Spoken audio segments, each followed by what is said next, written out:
by aligning the two biggest opposition factions and creating an even bigger opposition front, now it will serve as a magnet that will slowly but steadily start to attract these smaller factions and groups under its umbrella.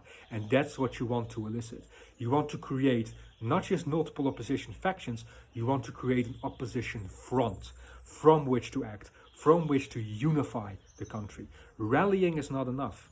Rallying is not enough. Rallying is the populist measure of choice. However, it's not enough in the long term. What you want to be doing is you want to unify. And the only way to unify is to create a stable front, a stable foundation that will act as a secure umbrella for all these smaller opposition factions.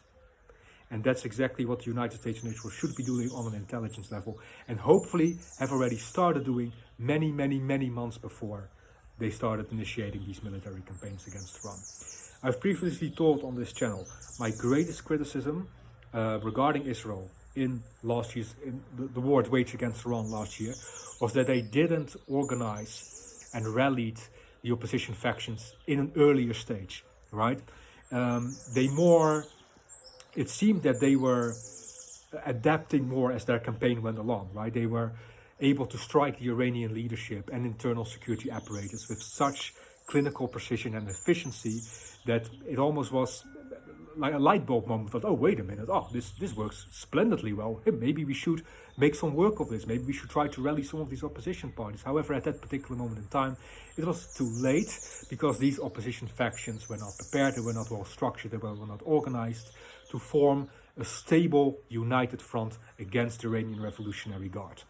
So, and that's what you want to elicit in this particular situation.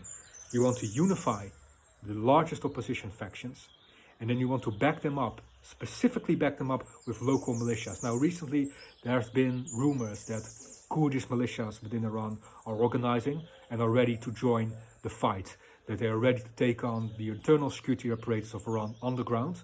Obviously, this will be a huge development on the ground within the Iranian theater, and it's one that I will most certainly welcome.